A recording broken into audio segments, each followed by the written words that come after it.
વિદ્યાર્થી મિત્રો, કેમ છો બધા? મજામાં? તો આજના આ લેક્ચરની અંદર આપણે વાત કરવાના છીએ એકમ કસોટી 3 એટલે કે ધોરણ 12 ની એકમ કસોટી 3 હમણાં આવી રહી છે, એને લગતું જીવ વિજ્ઞાન એટલે કે બાયોલોજીનું પેપર તમારા માટે લઈને આવી છું.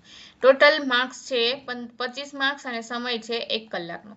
હવે વિભાગ એ ની વાત કરીએ. હવે આગળના બે એકમ કસોટી તમે લોકોએ આપી દીધી છે, તો તમને હવે આઈડિયા આવી ગયો હશે કે કેવા પ્રકારનું પેપર પૂછાય છે. બીજી વસ્તુ કે તમે એ પણ જોયું હશે કે મેં એક્ઝામને આગળના થોડાક દિવસ પહેલા જે તમને આઈએમપી આપેલા છે, એ આઈએમપી માંથી ઘણા ખરા ક્વેશ્ચનો તમારી એકમ કસોટીમાં પૂછાય છે. તો સેમ ટુ સેમ આ આઈએમપી નો એક વિડિયો છે, આની અંદરથી પણ ઘણા ખરા ક્વેશ્ચન છે એ તમારી એકમ કસોટી 3 ની અંદર પૂછાવાના છે. ઓકે, તો શરૂઆત કરીએ. પેલું છે વિધાન પી.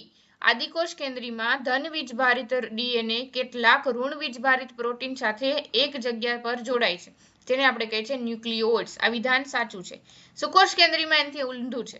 સુકોષ કેન્દ્રીયમાં ઋણ વીજભારિત ડીએનએ ધન વીજભારિત હિસ્ટોન અષ્ટક સાથે વીંટળાઈને ન્યુક્લિયોસોમ રચે છે. તો બંને વિધાન સાચા છે, પરંતુ અહીંયા સમજૂતી દર્શાવતી નથી, તો વિધાન આવે છે ઓપ્શન આવે છે ડી. બીજો ક્વેશ્ચન, હિસ્ટોન પ્રોટીનમાં સૌથી વધારે શું હોય છે? હિસ્ટોન પ્રોટીનમાં સૌથી વધારે હોય છે લાઇસિન અને આર્જિનિન. ટેક્સ્ટબુકમાં આર્જિનિન અને લાઇસિન બે વસ્તુ આપેલી છે. જો બે સળંગ બેઝ જોડ વચ્ચેનું અંતર 0.34 નેનોમીટર હોય અને સસ્તનના લાક્ષણિક કોષમાં કુંતલાકાર ડીએનએમાં કુલ બેઝ જોડની સંખ્યા 6.6 × 10⁹ બેઝ પેર હોય તો ડીએનએની લંબાઈ કેટલી હશે? આનો જવાબ મેળવવા માટે તમારે મારા લેક્ચર અટેન્ડ કરવા પડશે, કારણ કે લેક્ચરની અંદર આખો દાખલો મેં ગણાવેલો છે. જે લોકોએ લેક્ચર અટેન્ડ કર્યો હશે એ લોકોને ખબર હશે કઈ રીતે જવાબ આવે છે. ઓકે, હવે આગળ વધીએ. જોડકા જોડો. જનીન એ ટ્રાન્સ એસિટાઇલેસ, જનીન વાય શું સૂચવે છે? તો કે પરમિયેઝ, જનીન આઈ નિગ્રાહક પ્રોટીન અને જનીન જે બીટા ગેલેક્ટોસાઇડેઝ. બહુ મસ્ત રીતે આપણે યાદ કર્યું હતું. પાંચમો સવાલ, હોમો ઇરેક્ટસના મગજની ક્ષમતા ક્રેનિયલ કેપેસિટી 900 સીસી, જ્યારે હોમો નિએન્ડરથલ પૂછ્યું હોય તો 1400 આવશે. આ બે વસ્તુ છે, હોમો ઇરેક્ટસ અને હોમો નિએન્ડરથલ બંને આઈએમપી છે. એસ.એલ. મિલરે તેમના પ્રયોગમાં એક બંધ ફ્લાસ્કમાં આ બધાને મિશ્ર કરી તેમાંથી એમિનો એસિડ ઉત્પન્ન કર્યા. તો આમાં જો મિથેન, હાઇડ્રોજન અને ઓક્સિજન આ તો સેમ છે, પરંતુ વરાળ ખાલી ચેન્જ થઈ છે, અને વરાળ આપણને ખ્યાલ છે કેટલી છે? 800 સેલ્સિયસ, બરાબર છે. તો જવાબ આવે છે ડી. સાતમો સવાલ, ઔદ્યોગિક મેલેનિઝમ એ શેનું ઉદાહરણ છે? તો કે પ્રાકૃતિક પસંદગી. ઔદ્યોગિક મેલેનિઝમ છે એ પ્રાકૃતિક પસંદગીનું ઉદાહરણ છે, અનુકૂલિત પ્રસરણ નહીં આવે. યુગોદ વૃષે ખાલી જગ્યા વનસ્પતિ પર કાર્ય કરી અને વિકૃતિના વિચારો રજૂ કર્યા. એમાં આવે છે ઇવનિંગ પ્રાઇમરોઝ. ઇન્ટરફેરનનો સ્ત્રાવ એ ખાલી જગ્યા અંતરે છે, હમણાં જ ભણ્યા ને આપણે બેટા, ઇમ્યુનિટી એની અંદર આવેલું કોષ રસીય, બરાબર. એક વ્યક્તિના પશ્વ ઉપાંગની લસિકા વાહિનીઓમાં દીર્ઘકાલીન સોજો અને જનનાંગોમાં વિકૃતિ સર્જાય તો વ્યક્તિને કયો રોગ થયો હશે? વ્યક્તિને થયો હશે હાથીપગો, પરંતુ હાથીપગાને ઇંગ્લિશમાં શું કહેવામાં આવે છે? ફિલારિયાસિસ, બરાબર. ફિલારિયલ કૃમિના કારણે થતો રોગ. હવે 11મો સવાલ, વિધાન પી. સ્વપ્રતિરક્ષા સ્થિતિની વિકૃતિમાં શરીરની પ્રતિચાર કાર્ય પદ્ધતિ સ્વજાત કોષને પરજાત અણુ તરીકે ઓળખે છે. યસ, આ વિધાન સાચું છે, આપણે ભણ્યા છીએ. પોતાના જ શરીરના કોષોને પરજાત ગણી અને મારી નાખે છે, એવું ભણ્યા છીએ સ્વપ્રતિરક્ષામાં. વિધાન ક્યુ. સંધિવાની સ્થિતિમાં શરીર સ્વજાત કોષો પર હુમલો કરતું નથી. આ વિધાન ખોટું છે. શા માટે? કારણ કે સંધિવા છે એ સ્વપ્રતિરક્ષાનો જ રોગ છે, અને એની અંદર હમણાં જ જોયું ને, સ્વજાત કોષને પરજાત સમજી એની ઉપર હુમલો કરે છે, તો વિધાન ક્યુ ખોટું છે, બરાબર. માનવ દૂધમાં નીચે પૈકી કયું ઇમ્યુનોગ્લોબ્યુલિનનું પ્રમાણ સૌથી વધુ હોય છે? આઈજીએ. બેચેની, કંપારી, ઉબકા અને પરસેવો શેના લક્ષણો છે? તો કે વિડ્રોવલ સિન્ડ્રોમના. મોર્ફિનના એસિટાઇલેશનથી પ્રાપ્ત થતું ડ્રગ કયું છે? હેરોઇન. અફીણની અંદર આ વસ્તુ લખેલી છે, અફીણ વાળો ટોપિક છે ને એની અંદર.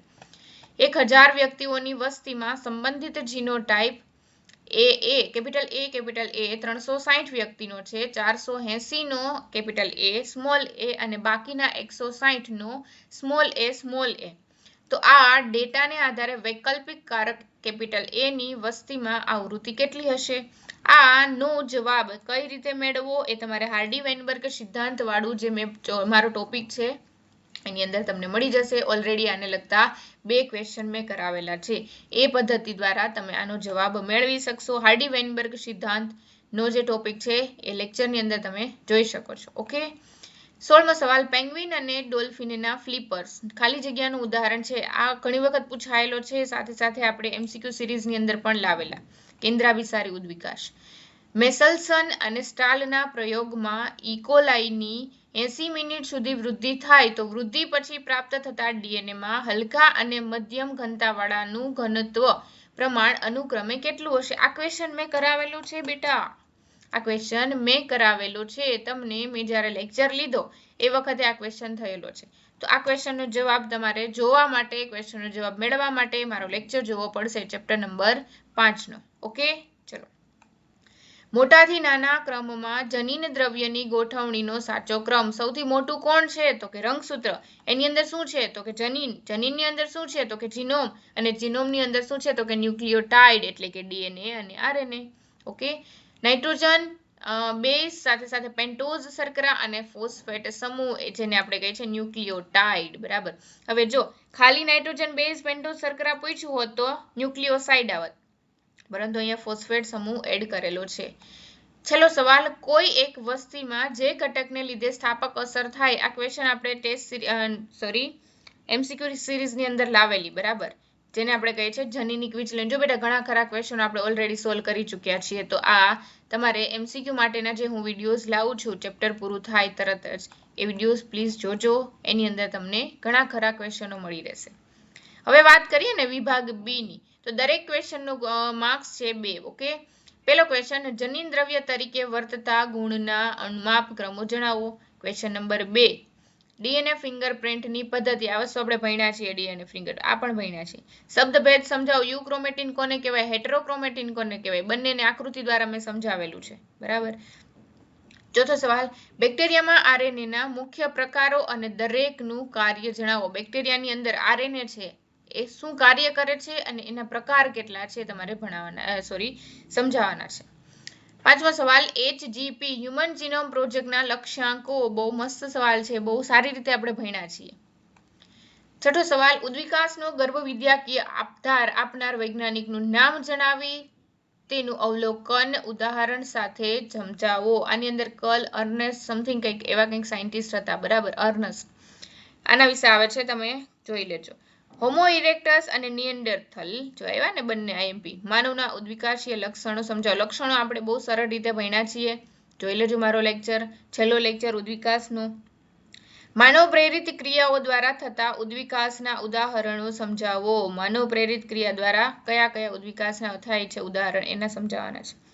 સસ્તનોના ઉદ્વિકાસનો સંક્ષિપ્ત અહેવાલ લખો. મતલબ કે સસ્તનનો ઉદ્વિકાસ કઈ રીતે થયો હતો આપણે ભણી ચૂક્યા છીએ બેટા. ઓકે, પ્રાણીઓનો ઉદ્વિકાસ ભણ્યા છીએ, એની અંદર મળી જશે.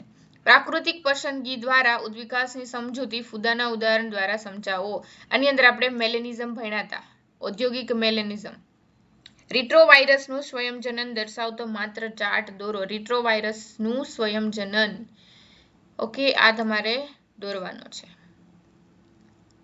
રિટ્રોવાયરસનું સ્વયંજનનમાં આવશે લગભગ HIV નું. બરાબર, HIV છે એનું સ્વયંજનન હમણાં આપણે 2 દિવસ પહેલા જ ભણ્યા ને, એ જ. ઓકે, એન્ટીબોડી અણુની સંરચનાની આકૃતિ નામ નિર્દેશન સાથે દોરો. એન્ટીબોડીની આકૃતિ તમારે દોરવાની છે, વાય શેપ છે ને આમ કંઈક. ઓકે, ટાઇફોઇડના રોગકારકનું નામ જણાવો. સાલ્મોનેલા ટાઇફી, તેનો ફેલાવો, તેના લક્ષણો અને તેનું નિદાન જણાવો. આપણે બહુ સારી રીતે બધા રોગો ભણ્યા છીએ, 8 રોગ. મનુષ્યમાં જોવા મળતા 2 કૃમિજન્ય રોગો. કૃમિ દ્વારા રોગો કયા કયા છે તમારે લખવાના છે. વિડ્રોઅલ સિન્ડ્રોમ એટલે શું? હમણાં જ આવ્યું તો વિડ્રોઅલ સિન્ડ્રોમ, એના લક્ષણો સમજાવવાના છે. હવે વાત કરીએ વિભાગ સી, જેની અંદર દરેક ક્વેશ્ચનનો 3 ગુણ છે. જનીન સંકેતના ગુણધર્મ. જનીન સંકેતના ટોટલ 5 કે 6 ગુણધર્મ છે તમારે લખવાના છે. હ્યુમન જીનોમમાં કોઈ પણ 6 વિશિષ્ટ લક્ષણો, એના વિશિષ્ટ લક્ષણો શું છે એ સમજાવવાના છે. ડીએનએની બેવડી કુંતલમય રચનાની મુખ્ય લાક્ષણિકતા સમજાવો. એના પછી છે મિલરનો પ્રયોગ. મિલરનો પ્રયોગ બહુ જરૂરી છે, આપણે ભણી ચૂક્યા છીએ. રચના સદસંગો અને કાર્ય સદસંગો. બહુ મસ્ત સવાલ છે બેટા, આ તો તમને આવડવો જ જોઈએ, કારણ કે નીટની એક્ઝામની અંદર પણ ઘણીવાર પૂછાય છે આમાંથી ઘણા ખરા સવાલો. હમણાં જ આપણે જોઈને પેંગ્વિનના ફ્લિપર, પેંગ્વિન ને એ બધું. ઓકે, હવે ગ્રિફિથનો પ્રયોગ અને તેનું તારણ. ગ્રિફિથ અને મિલર બંને પ્રયોગો ખૂબ જરૂરી છે. અનુકૂલિત પ્રસરણ, માર્સુપિયલ આવ્યા ને, અનુકૂલિત પ્રસરણ સમજાવો અને ઉદાહરણ સાથે સમજાવો. પ્લાઝ્મોડિયમનું જીવનચક્ર એટલે કે મેલેરિયા જે આપણે ભણ્યા છીએ એની અંદર જે જીવનચક્ર જોયા હતા પ્લાઝ્મોડિયમનું એ તમારે સમજાવવાનું છે તબક્કાઓ સાથે. એલર્જી એટલે શું, એલર્જી પ્રેરકો કયા કયા એલર્જી કારકો છે એના ઉદાહરણ આપવાના છે, સાથે સાથે તેના લક્ષણો પણ લખવાના છે. તફાવત આપો સક્રિય પ્રતિકારકતા અને નિષ્ક્રિય પ્રતિકારકતા. બરાબર, આ બંને વસ્તુ આપણે બહુ સારી રીતે ભણ્યા છીએ. ના સમજાણું હોય બેટા તો ગમે ત્યારે મારા કોન્ટેક્ટ કરી શકો છો અને લેક્ચરની અંદર લાઈવ પણ જોઈ શકો છો. ઓકે, વિભાગ ડી ની વાત કરીએ જેમાં 5 માર્ક્સનો એક જ સવાલ પૂછાય છે. હર્શી અને ચેઝનો પ્રયોગ આવ્યો. આકૃતિ જરૂરી છે. લેકોપેરોન, જો મસ્ત સવાલ આવ્યો, બહુ સારી રીતે ભણ્યા છે. લેકોપેરોનની રચના, કાર્ય પદ્ધતિ આકૃતિ સાથે સમજાવો. હાર્ડી વેનબર્ગનો સિદ્ધાંત આપો અને સમતુલાને અસર કરતા ઘટકો. હાર્ડી વેનબર્ગ સિદ્ધાંત મારો લેક્ચર જોઈ લેજો, બહુ સારી રીતે ભણ્યા છીએ આપણે. જન્મજાત પ્રતિકારકતા એટલે શું? જન્મજાત પ્રતિકારકતામાં ઘણા બધા હતા, દેહધાર્મિક ને અંતરાયો બધા. બરાબર, જેટલા 5 અંતરાય છે, દેહધાર્મિક છે, પછી કોષાંતરીય છે, કોષ રસીય છે. બરાબર, આ બધી વસ્તુ આપણે ભણી ચૂક્યા છીએ. એઇડ્સ ફેલાવા માટેના કારણો, શા કારણે એઇડ્સ ફેલાય છે 2 દિવસ પહેલા જ ભણ્યા છીએ ચેપ્ટરની અંદર. અને કઈ રીતે તેને અટકાવી શકાય, તેના ઉપાયો શું છે, આ દરેક વસ્તુ તમારે લખવાની થશે 5 માર્ક્સની અંદર જો પૂછાય તો.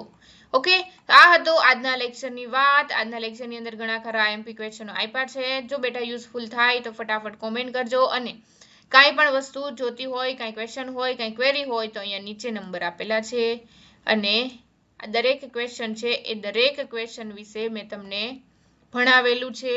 જે લોકોએ નથી મારા લેક્ચર જોયા, લાઈવ લેક્ચર, એ પ્લીઝ જોઈ લેજો. એની અંદરથી તમને દરેક ક્વેશ્ચનના આન્સર મળી જશે. અને જો બેટા તમે આમાં જોઈ શકો છો ઘણા ખરા એમસીક્યુ તો એવા છે કે જે આપણે એમસીક્યુ લઈને આવીએ છીએ ને લાઈવમાં એમાંથી જ પૂછાયેલા છે. ઘણા લોકો જે લોકો રેગ્યુલર મારા લેક્ચર અટેન્ડ કરે છે એ લોકોને આઈડિયા આવી ગયો હશે. ઓકે, તો આ નંબર છે, ત્યાંથી તમે અમારો કોન્ટેક્ટ કરી શકો છો અને પ્લીઝ કોમેન્ટ કરીને મને જણાવજો કે તમને હેલ્પફુલ થાય છે કે નહીં. આવા નવા લેક્ચર, નવી માહિતી જાણવા માટે, સાથે સિલેબસ પણ ભણવા માટે અમારી ચેનલ સ્ટડી માસ્ટરમાં બન્યા રહેજો. મળીએ છીએ આપણે next time. Thank you so much. Bye bye.